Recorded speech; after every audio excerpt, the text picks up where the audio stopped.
काश्मीर नंतर जर कुठे जास्त बर्फ पडत असेल तर ते गोव्यामध्ये पिल्या जाणाऱ्या दारूमध्ये पडतो. 72 हुरे सॉरी. जर कोणाला स्वर्गाचा आस्वाद या पृथ्वीवरच घ्यायचा असेल तर एकदा गोव्याला जाच. सिटी शॉपिंग करने चले. आणि गोव्यात असणाऱ्या कुठल्याही वाईन शॉपिंग मॉलला एकदा व्हिजिट कराच. न पिताच डोळे बघा कसे गर्र गर्र फिरतील. या स्वर्गाचा अनुभव घ्यायला आम्ही आज आलोय एका वाईन शॉपिंग सेंटरला, जिथे सोन्याच्या शॉपमध्ये जेवढे सोने चमकत नाही तेवढ्या इथे दारूच्या बाटल्या या मॉलमध्ये चमकतात. आणि या मॉलची मजा म्हणजे बास्केट घेऊन इथे असलेल्या 100 रुपयापासून 50,000 पेक्षाही महाग अशा दारूच्या बाटल्या तुम्ही स्वतः हातात घेऊन कच्च्या पक्क्या टमाटर सारख्या चेक करून विकत घेऊ शकता. या मॉलमध्ये तुम्ही हरवून जाऊ नये म्हणून लगेचच तुम्हाला एक जण मदतीला येतो आणि इथे अवेलेबल असलेल्या सर्व बाटल्यांची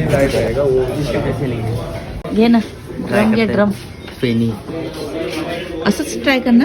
गोव्याची प्रसिद्ध काजूची फेनी जर तुम्ही कधी टेस्ट केली नसेल तर तुम्ही इथे टेस्ट करून घ्यायची की नाही हे ठरवू शकता. बेस्ट वाईन हा अवॉर्ड मिळालेली इंद्री, कोकोनट व्हाईट रम आणि गोव्याची काजूची फेनी घेऊन आमचे बिल झाले होते 4,700 रुपये. उस दिन मैंने वो गोट पिया था, वो इसी का है ना, फेनी का प्रीमिक्स है ना, हल्का सा रहता है इसमें। हाँ, तो इसको इसके साथ लेंगे ना. तुला काय पाहिजे? तुला तुला द्यायची काय पाहिजे? सिगार. वो कहते हैं ना, शौक बड़ी चीज होती है. जेवढं आमचं बिल झालं नव्हतं त्याहूनही महाग इथे सिगार्स अवेलेबल होत्या. त्यांना दुरूनच रामराम करून आम्ही आमचं बिल केलं आणि रिटर्न आलो आमच्या हॉटेलला. जर तुम्ही कधी गोव्याला जाणार असाल तर आमची एक बाटली आणसाल का हो?